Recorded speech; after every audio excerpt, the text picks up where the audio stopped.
అసలు ఇది ఎవరు? ఈ సర్పరాజు ఎవరు? ఎందుకని ఈ విధంగా ఉంది అనంటే దీనికి ఒక చరిత్ర ఉంది. ఏమిటి ఇది అంటే, ఈ కాళీయుడు గరుత్మంతుడు వల్ల భయపడి ఇక్కడికి వచ్చాడు. పూర్వం ఒకానొకప్పుడు ఒక ఒప్పందం ఉండేది. ప్రతి పౌర్ణానికి గరుత్మంతుడికి ఆహారంగా ఒక సర్పం వెళ్ళాలి. ఎందుకంటే అది ప్రతి ఒక్క సర్పాన్ని తినేస్తూ వచ్చింది కనుక ఇలా తింటూ కనుక పోతే సర్పజాతే ఉండదు అనే ఉద్దేశంతో వీళ్ళు ఒక ఒప్పందం కుదుర్చుకున్నారు గరుడుడితో.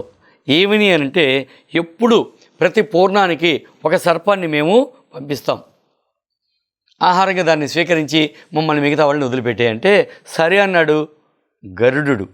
ఒకసారి ఈ కద్రువ కుమారుడైనటువంటి కాళీయుడికి, కద్రువ కుమారుడి కాళీయుడి యొక్క వంతు వచ్చింది. ఈయన మహాబలశాలి, నేను ఎందుకు వెళ్ళాలి, నేను ఆహారంగా పోను, కావాల్సి ఉంటే అతను నేను తేల్చుకుంటామన్నట్టుగా ఇతను మాట్లాడాడు. ఈ వార్త గరుత్మంతుడికి తెలిసింది. వెంటనే అదే భీకర యుద్ధం సాగింది. ఎప్పుడైతే ఈ కాళీయుడికి ఈ గరుత్మంతుడికి యుద్ధం జరుగుతూ ఉండిందో తద్వారా కాళీయుడు బలహీనపడుతూ వచ్చాడు. కాళీయుడు ఆలోచన చేశాడు, దీనివల్ల నాకు ప్రాణ ముప్పుంది, నేను ఈ మడుగులో గనక వెళితే తద్వారా నేను క్షేమంగా ఉంటాను, ఎందుకని ఈ మడుగులోకి రాలేడనే విషయం అతనికి తెలుసు. ఎందుకని రాలేడు అని అంటే, గతంలో ఒకసారి ఆ మడుగులో గరుత్మంతుడు ఏం చేస్తున్నాడంటే అక్కడ చేప పిల్లలన్నీ పట్టుకొని తినేస్తూ ఉండాడు. తినేస్తూ ఉంటే ఆ చేప పిల్లలన్నీ ఏడుస్తూ ఉన్నాయి. ఒకరోజు ఆ దారిన సౌభరి మహర్షి వెళుతూ ఉన్నాడు.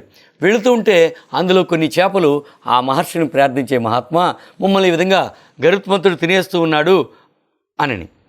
ఆ సమయానికి ఒక చేప పిల్లని పట్టుకొని ఉన్నాడు గరుత్మంతుడు. అయితే ఈ సౌభరి మహర్షి, గరుత్మంత ఇక్కడ ఉండేటువంటి చేపల జోలికి రావాక, నువ్వు వెళ్ళిపో, నువ్వు ఎట్లా పట్టుకున్నావు కదా, వదిలిపో ఇంకా అని చెబితే వినలా. ఆయన చెబుతూ ఉండిన వచ్చి మిగతా చేపలను కూడా పట్టుకోవడానికి ప్రయత్నం చేశాడు. ఎప్పుడైతే ఆ విధంగా ప్రయత్నం చేశాడో అప్పుడు వెంటనే ఈ సౌభరి మహర్షి శాపం పెట్టాడు, ఈ మడుగులో గనక నువ్వు గనక వస్తే మరణించుతువుగాక అని శాపం పెట్టాడు. కనుక ఎప్పుడైతే ఈ విధంగా శాపం పెట్టాడో అప్పటి నుంచి ఈ మడుగులోకి రాడనుకొని ఈ కాళీయుడు ఇక్కడికి వచ్చి ఉన్నాడు.